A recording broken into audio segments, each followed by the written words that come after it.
and two. Thank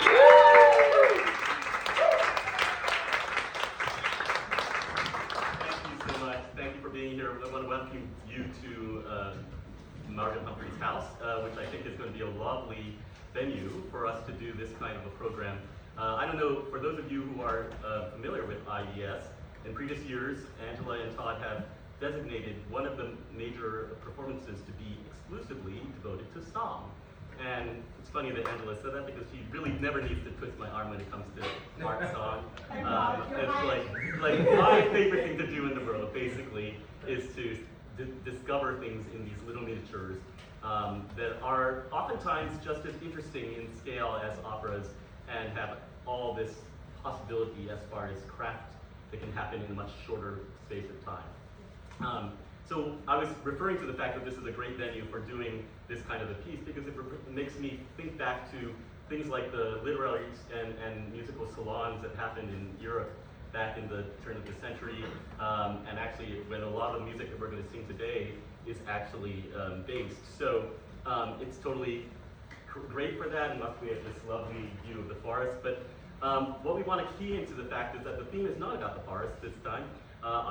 When Angela asked me to curate this program, I thought, okay, why don't I draw upon the fact that the free opera offerings in this festival all revolve around some major female character, some heroine, strong female character that has powers of seduction, powers of allure, but also is a very sympathetic character. And I think it made me think that there's so much repertoire in the Western classical canon of vocal music that deals with this on many levels.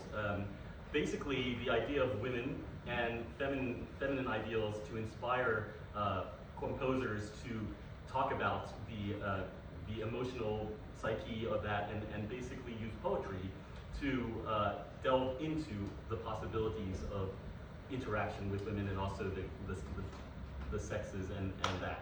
So, basically, these creators were equally skilled at presenting the performer and audience with a more closely observed canvas on which to experience this interplay, the wonderful interplay of poetry and music, and they were meant for intimate settings like this.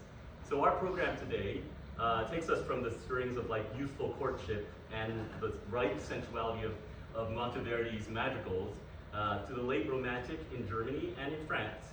And then a good chunk of our music is from the 20th century, both in the Old World and the New World.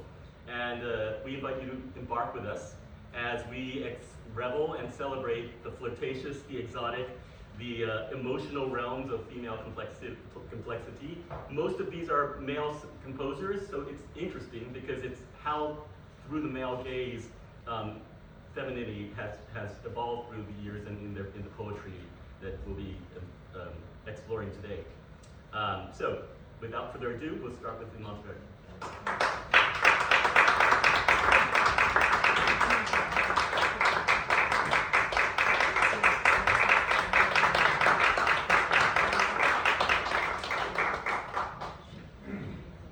Now, a little background. Monteverdi, for many of you who know, is still one of the earliest opera composers and probably the earliest operas that are still in the repertoire today, like Orfeo and Incoronazione of the Coronation of Poppea, were by Monteverdi.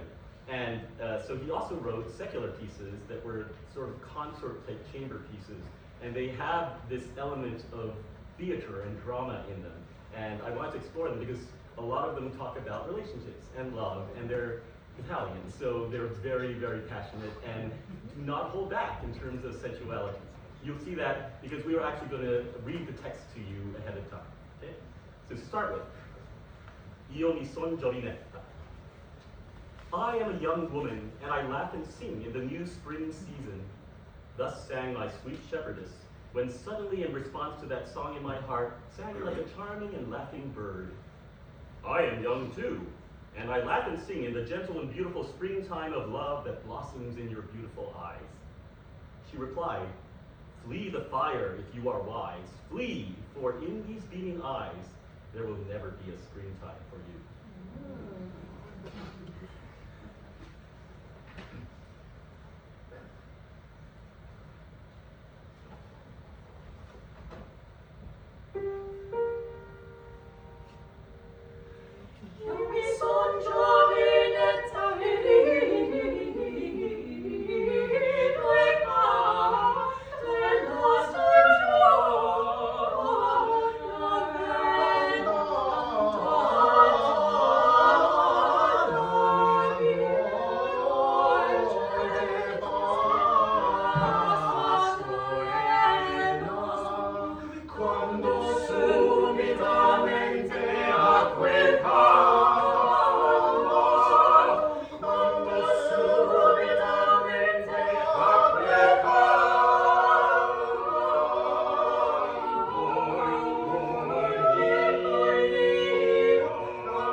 negli occhi tuoi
That was, by the way, from the fourth book of Madrigals. I believe there were 8, if not 9, that he wrote, meant for accomplished singers like these.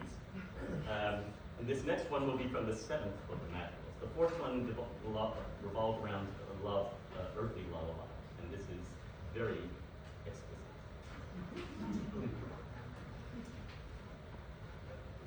Return, O dear kisses, and bring me back to life. Kisses to relieve my starving heart with your bitter sweetness, for which I adore to languish, a sweetness no less nectar than poison. You will nourish my famished desires, kisses that still taste of sweet sighs.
baci, baci, baci,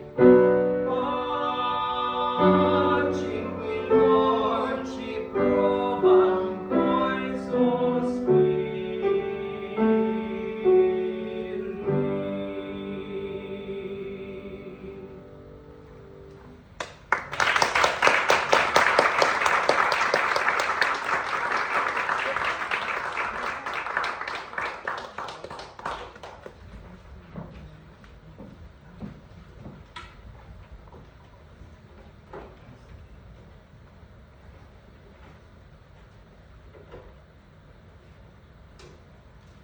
Yes, I would like to die, love, now that I kiss the beautiful lips of my beloved sweetheart. Ah, dear sweet tongue, give me kisses so moist that from their sweetness I perish upon her breast. Ah, my life, please crush me to your white bosom until I faint. Ah, lips, ah, kisses, ah, tongue, I say again, yes, I would like to die.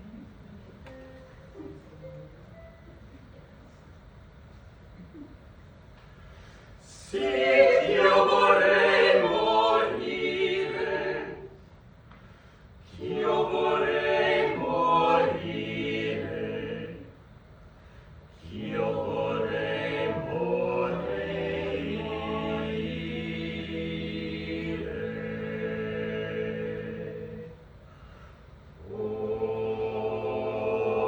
Ora ch'io bacio amore la bella bocca del mio amato cuore. Ai, care dolcelica, ai, care dolcelingua,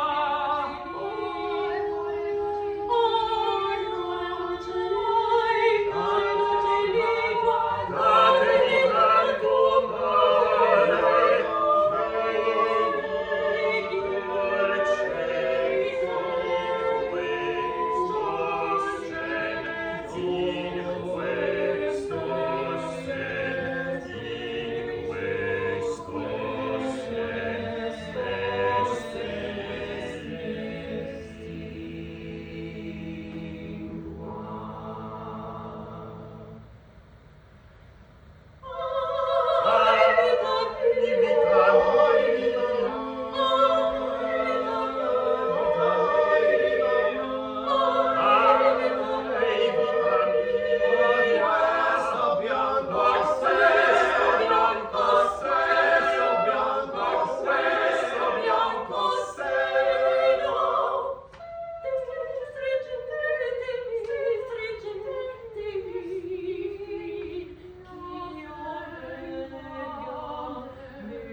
questo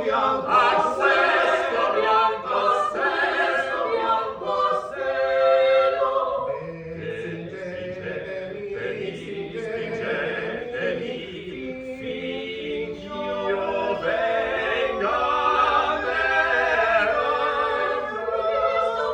A questo bianco seno, ai bocca, ai baci, ai lingua, ai lingua.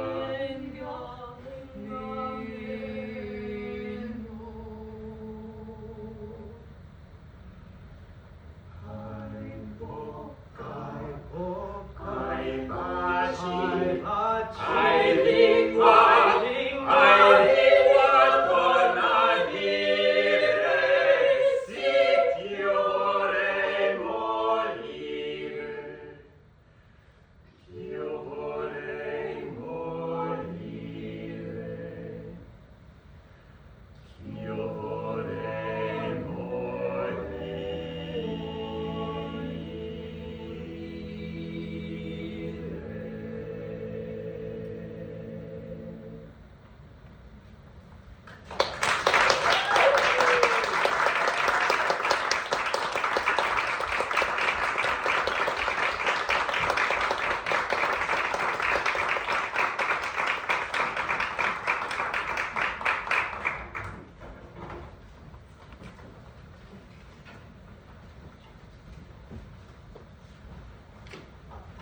happened because the nightingale sang the whole night long.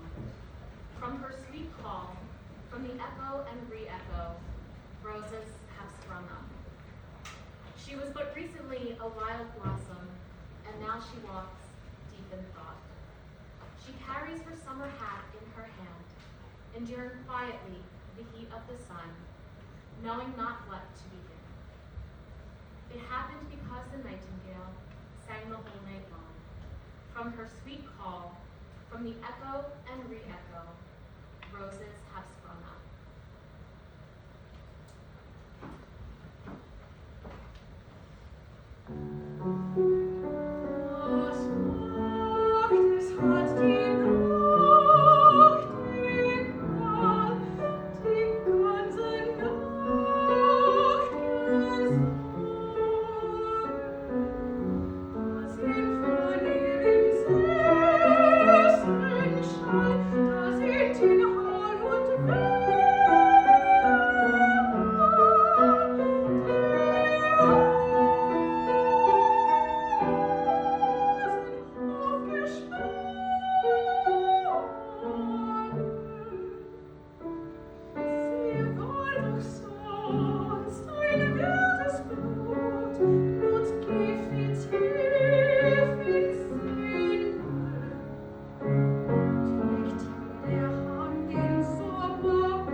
Der Junge ist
I have a lover living in Pena, another one in the Moreno Plain, one in the lovely harbor of Ancona, and for the fourth, I must go to Viterbo. Another one lives in Casentino. The next one lives in the same place as I. And yet another one have I in Magione, 4 in La Frata, 10 in Castilla.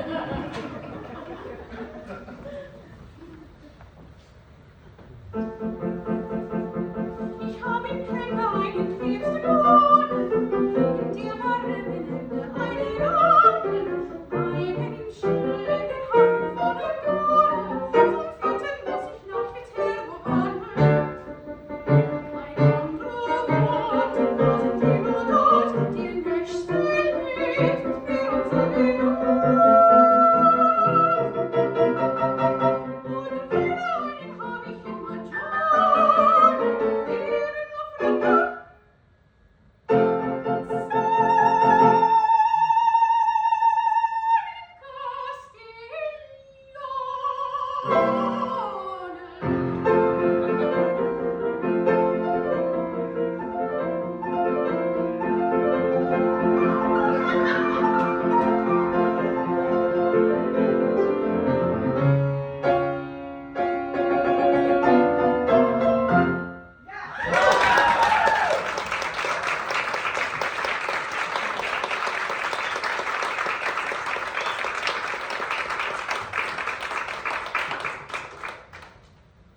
So obviously we moved to the late Romantic period very rapidly from late Baroque, early Baroque, sorry. And this stuff is just the stuff that just I love. I just love this repertoire so much. But we're going to shift from Germany to Spain via Mexico. The composer of this was actually from Mexico, and he had this conception of the beautiful city of Granada in Andalusia, Spain, as this a beautiful woman, and all the flamenco and gypsy vibes of that city are reflected in the full-blooded life of this city. Granada, land of my dreams. My singing becomes gypsy when it is for you. My song made of fantasy, my song flower of melancholy that I come to give to you. Granada, land bloodied by seas of bulls, woman who preserves the charm of Moorish eyes. I dream of you as a rebel and gypsy covered in flowers, and I kiss your pomegranate mouth, juicy apple that speaks to me of love. Granada, Manola sung in beautiful verses. I have nothing else to give you but a bouquet of roses with a soft fragrance that framed the dark-skinned virgin. Granada, your land is beautiful, of beautiful women, of blood, and of sun.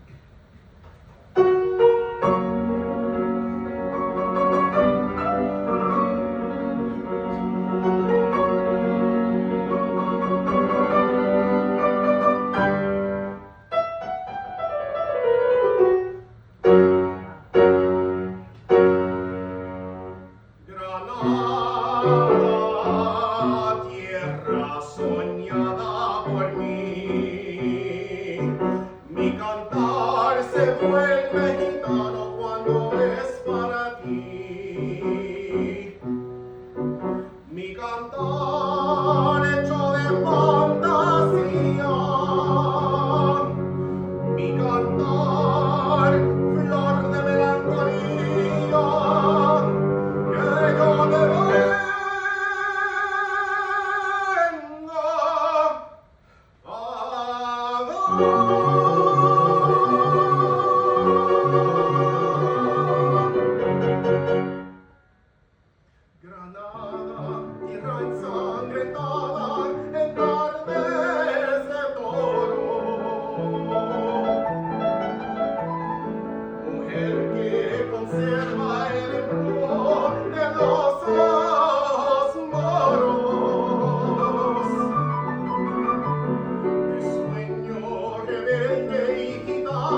program, we're going to take a just 5-minute, very short pause. Feel free to stretch or get up and use the bathrooms, and we'll be back in 5 minutes.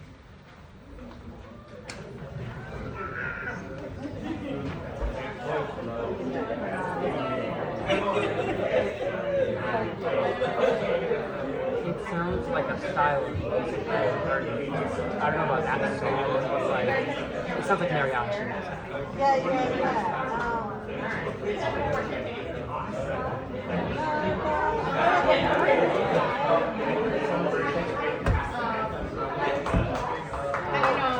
Are you trying to get through? I don't know if I can. Here, this is like in the way, so I'll just move it during the pause. Are you live streaming?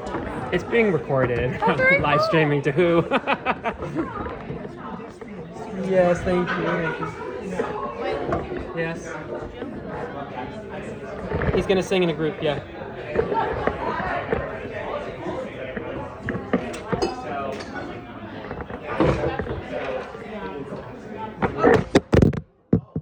Sorry about that.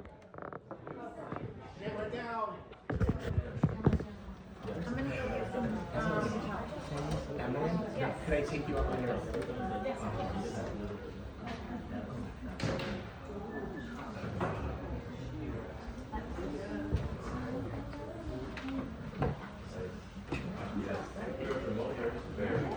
There was a traffic jam. I can't lie. This was in LA. So I moved it and I knocked it on my line. Somehow we just get all that cheaper and Lana is great.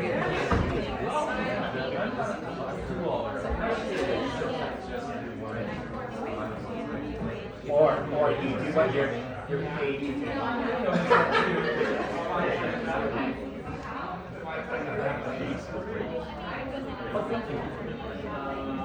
Yes, and I many things I knew you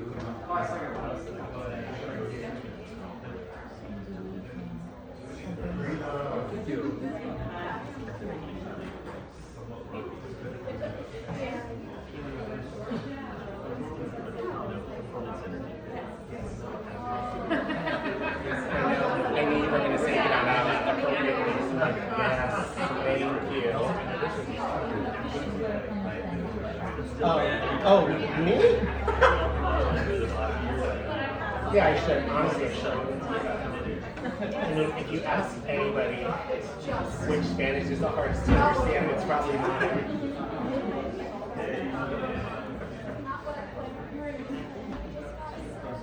And laundry.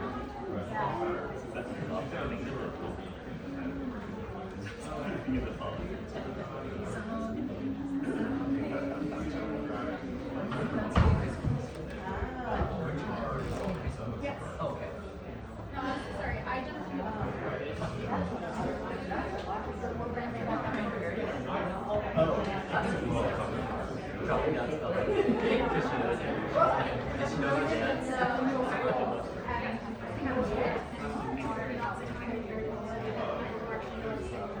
Which is a tragedy because those people should start. That's what I said every time I got my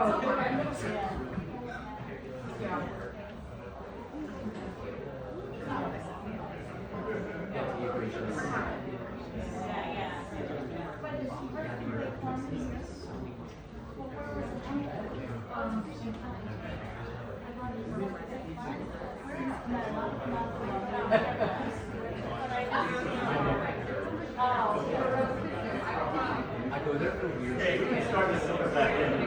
We'll start the second half of our program. Thank you.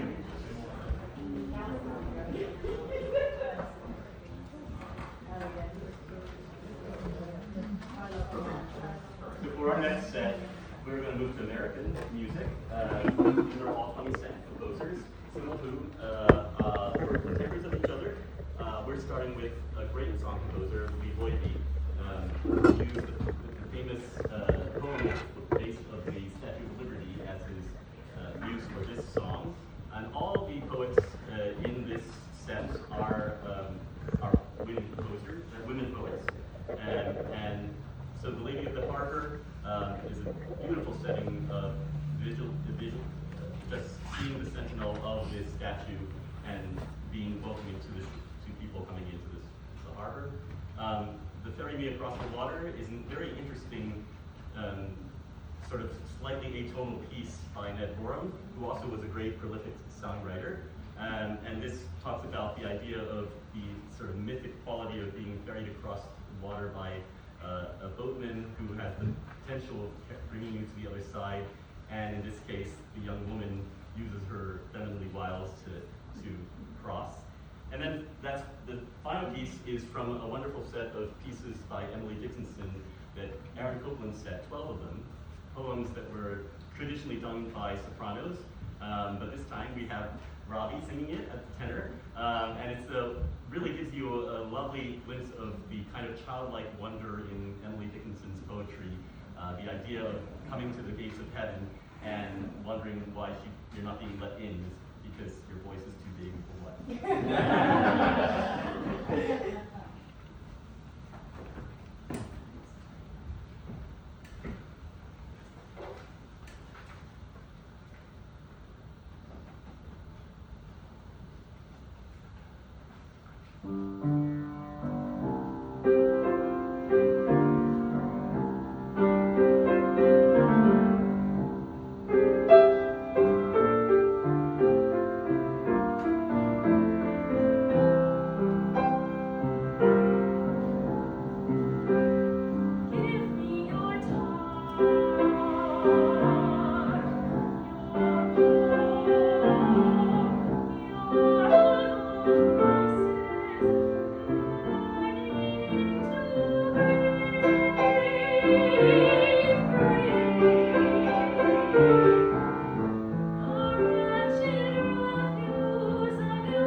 to love.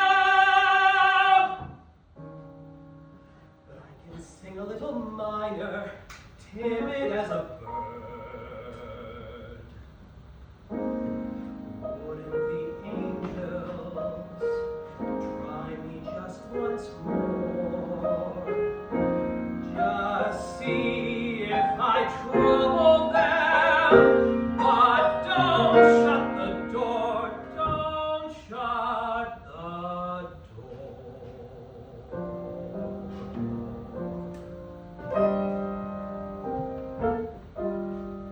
Oh, if I were the gentleman in the white robes, and they were the little hand that knocked.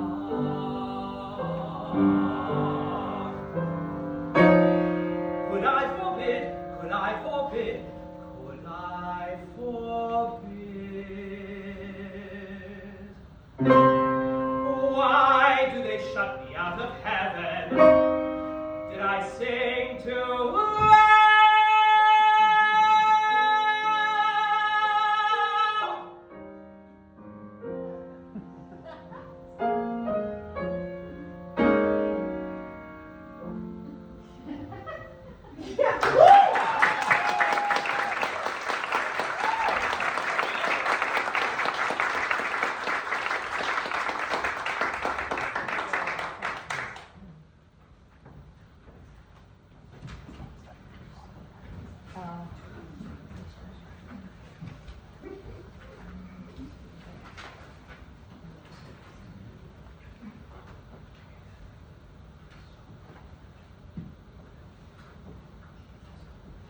So we now move to the French songs in this set, and these are all very contemplative pieces, and then we shift from the more art song melody French of the 20th century and into the dance hall and the cabaret, which you'll hear when we shift to the music of Eric Satie. If it is true, Clarice, that you love me, and I am told that you love me dearly, I do not believe that even kings can match the happiness I know. Even death would be powerless to alter my fortune with the promise of heavenly bliss. All that they say of ambrosia does not stir my imagination like the favor of your eyes.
don't know him, he was from a German family that was based in Venezuela when he grew up, and then they quickly moved to Paris, and he spent all his life there, and quickly found himself in the different circles, literary circles, but music circles of the Parisian demi-monde.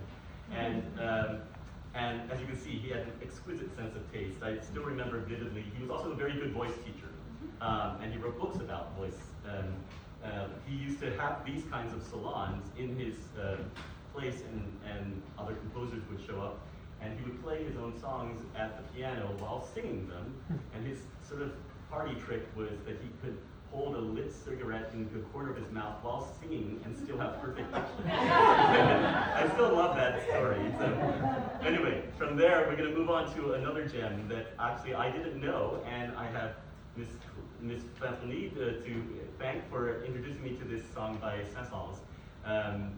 Beautiful, beautiful text that is very affecting, and I think very true to the way that we interact with each other in relationships.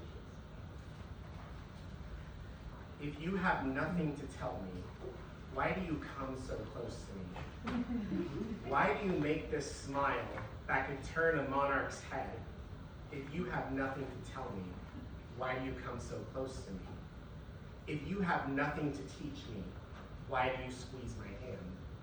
Regarding this angelic and tender dream you had on the train, if you have nothing to teach me, why do you squeeze my hand? If you wish me to go away, why do you pass by here? When I see you, I quiver. It is my joy and it is my worry. If you wish me to go away, why do you pass by here?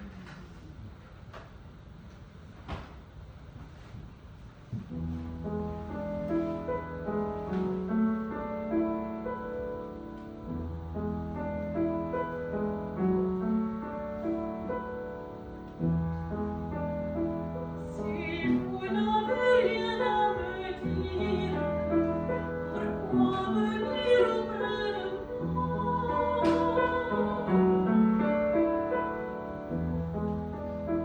Pourquoi me faire ce sourire qui tournerait la tête au roi?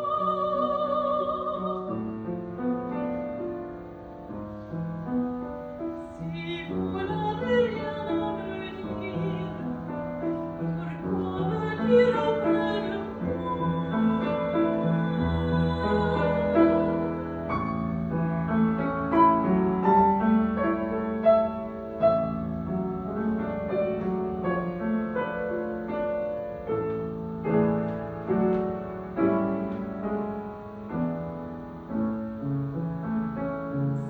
Si vous n'avez rien à m'apprendre, pourquoi me pressez-vous la main sur le rêve angélique et tendre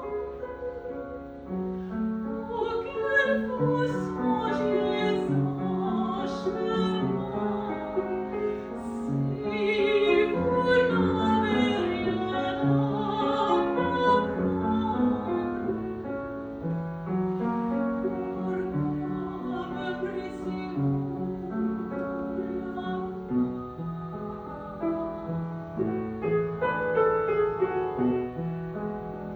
Si vous voulez que je m'en aille, pourquoi passez-vous par ici? Lorsque je vois, je tressaille, c'est ma joie et c'est mon souci. Si vous voulez que je m'en aille, pourquoi passez-vous par ici?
I want you.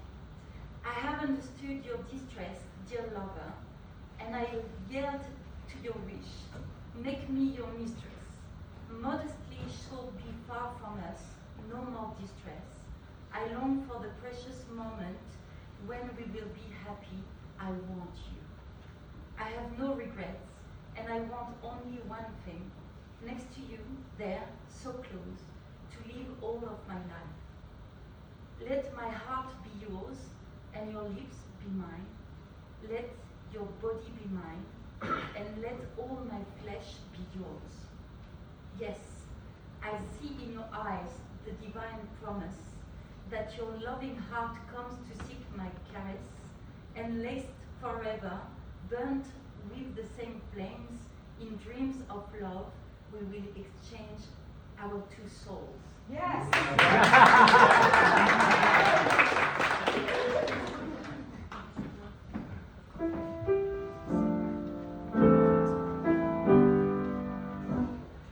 J'ai compris ta détresse, cher amoureux, et je sais à tes voeux, fais-moi ta maîtresse. Loin de nous la sagesse, plus de tristesse, j'aspire à l'instant précis. Oui, nous serons heureux, oui, je t'aime.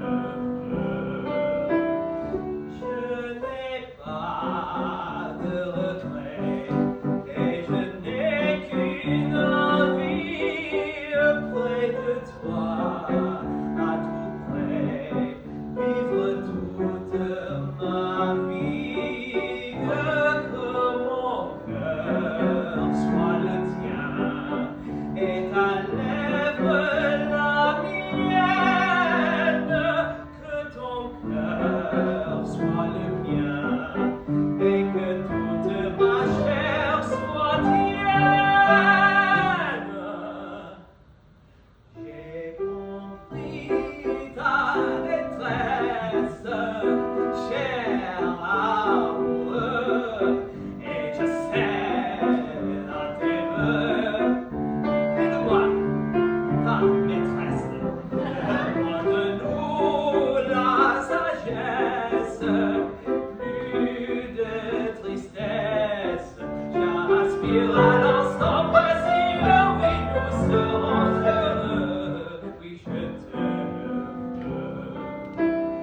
Oui, je vois dans tes yeux la divine promesse que ton cœur amoureux vient chercher ma caresse, enlacée pour toujours, brûler des mêmes flammes dans tes rêves d'amour. Nous échangerons nos deux âmes.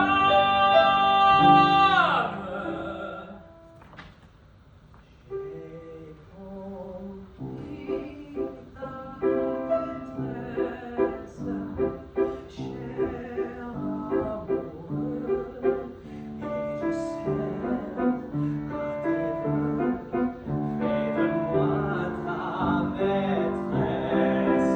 Loin de nous la sagesse, plus de tristesse.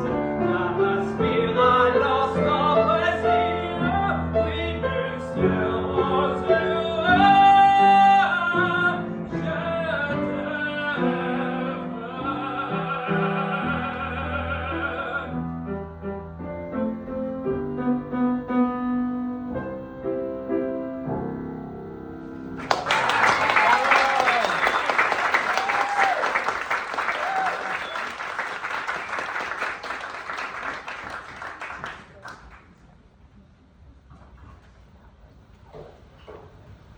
Sorry, let me give you a little background on this song by Eric Satie. You already heard a piece that clearly was meant for more cabaret style and dance hall. Satie was very good at crossing between classical and the more contemporary style.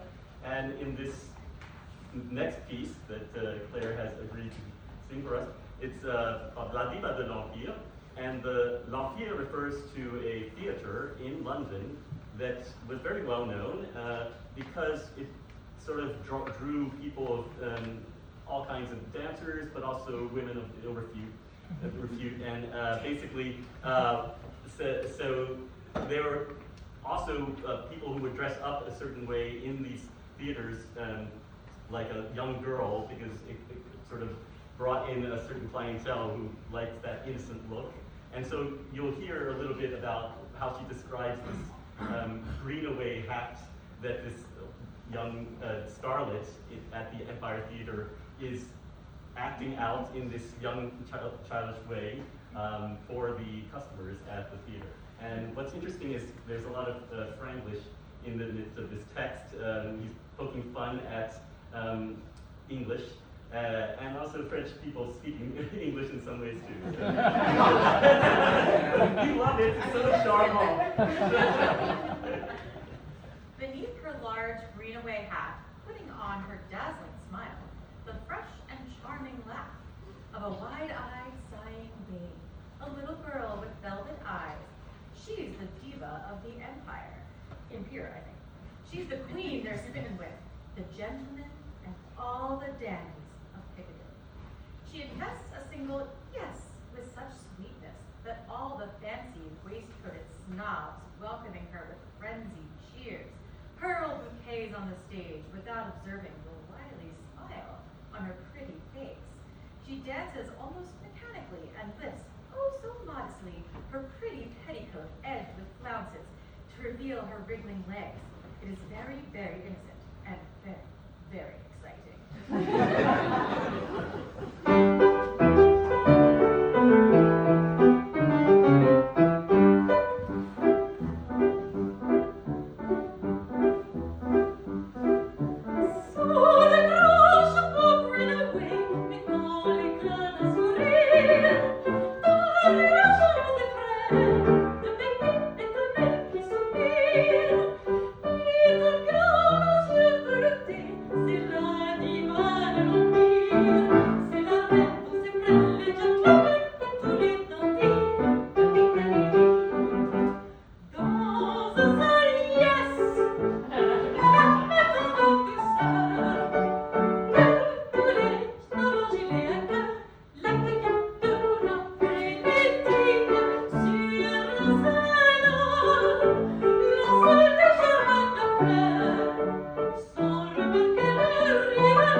also another sort of cabaret-style crossover composer, but this time Berlin Cabaret, brought to the States via Kurt Weill, who was an established German composer, Jewish composer, and at the time of World War II, he had to flee Germany and was quickly kind of came to Hollywood and established himself there, but also wrote for many musical theater pieces.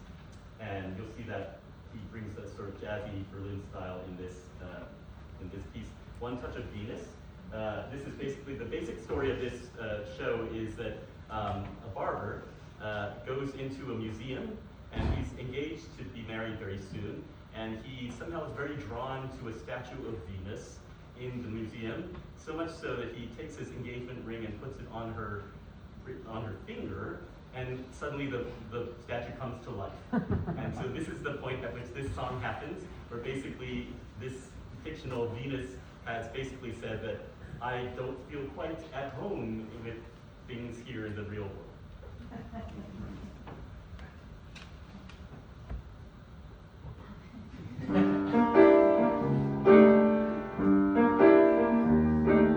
Tell me, is love still a popular suggestion or merely an obsolete word? Forgive me for asking this simple question. I'm unfamiliar with his heart. I'm a stranger in myself. Why is it wrong to murmur I adore him when it's shamefully obvious I do? Does love embarrass him or does it bore him? I'm only waiting for my cue. I'm a stranger in myself. I dream of a day, of a gay, warm day, with my face between his hands. Have I missed the path? Have I gone astray?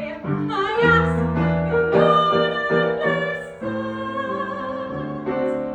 Love me or leave me, that seems to be the question. I don't know what tactics to use. But if he should offer a personal suggestion, how can I possibly refuse when I'm a stranger in myself? Please tell a stranger, my curiosity goading. Is there really any danger that love is now outmoded? I'm interested especially in knowing why you waste it. True romance is so fleshly. With what have you replaced it? What is your latest foible? Is generosity more exquisite? Is skiing more enjoyable? For heaven's sake, what is it?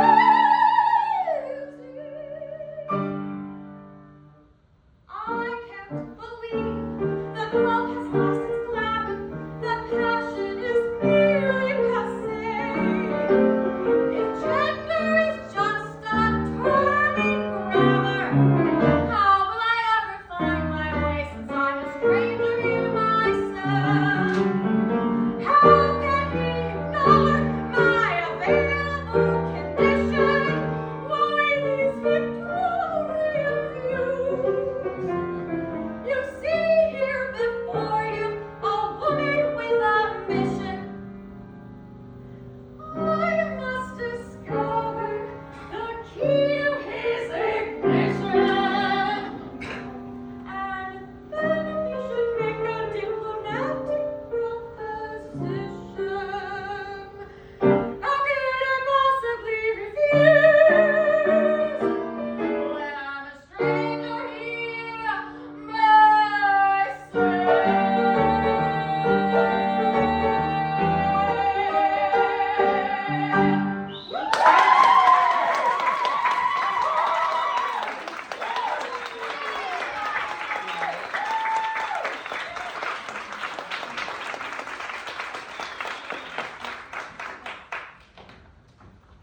Okay, well, we couldn't have a program about the war between the sexes if we didn't have a love triangle. And so this is a piece that traverses into musical theater territory with one of my favorite composers who really wrote for classical singers, Stephen Sondheim. And So this is a story, A Little Night Music, his musical, based on an Ingmar Bergman film that's based in Sweden.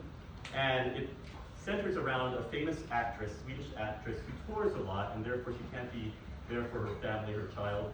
But she wants to possibly settle down. And her former lover sees her at the theater, a lawyer named Frederick Egerman, and his feelings for her are rekindled. But at the same time, she has had a lover on the road, a military dragoon named Count Carl Magnus, who is very sort of bravado, arrogant, and yet believes very firmly in fidelity, even though he's cheating on his wife. So, with this actress. And so, as a means to kind of stir the pot, this actress invites everyone in the show to her mother's grand estate, a villa in the country, and they spend a whole weekend together, and basically, tensions ensue, and each of these suitors basically tries to get the upper hand with the actress, and she ends up refuting both of them. And so they're now in a drawing room together, somehow feeling the tension of their rivalry, but that neither of them has won out.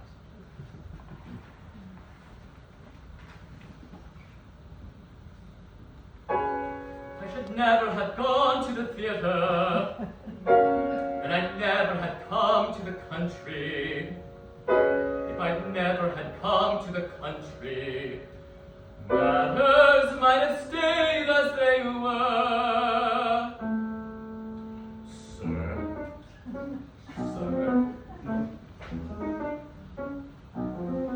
if she'd only been faded, if she'd only been fat, if she'd only been jaded and bursting with chat, if she'd only been perfectly awful, it would have been wonderful.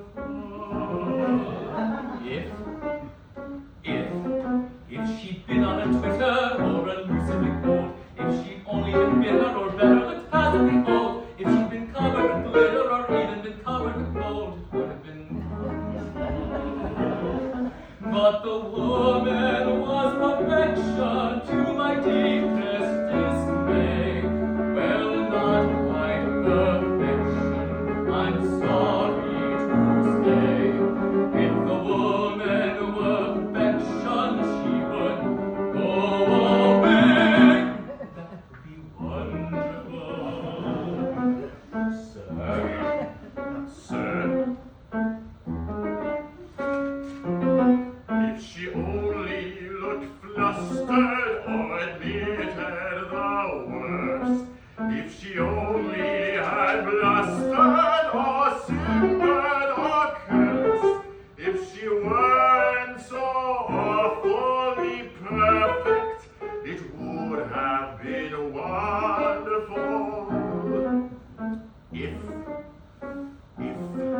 If she tried to be clever, if she started to flinch, if she cried or whatever a woman would do in a pinch, if she'd been certain she never again could be trusted an inch, it would have been wonderful. But the woman was perfection, thought and action denied, the kind of perfection I cannot abide. If the woman were perfection, she'd have simply lied, which would have been wonderful.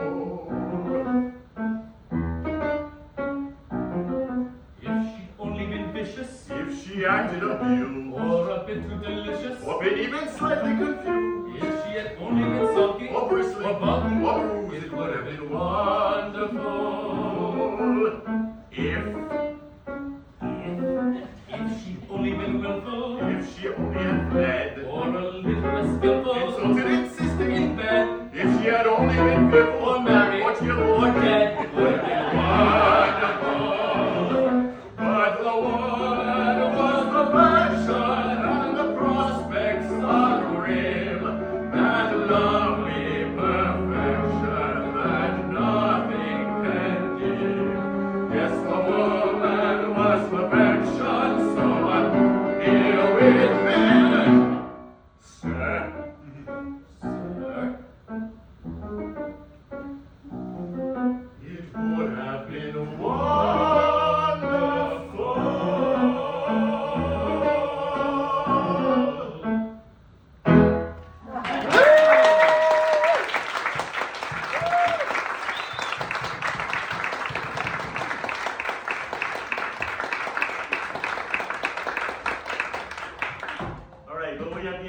program. Thank you so much. Thank you so much for being here and enjoying this. This is actually some of my favorite music in the world, and thank you for letting me indulge myself by actually sharing that.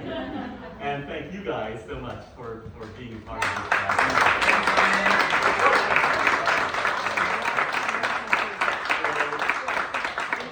We didn't actually have a female composer on the program. We probably would end with one that's actually living. This is a choral piece by Elaine Hagenberg, who is getting her music done a lot around the country these days. And I think it speaks very well to the uphill motion that we have for women and their empowerment in our society. So this is called Measure Me Sky, and it's based on a poem by Leonora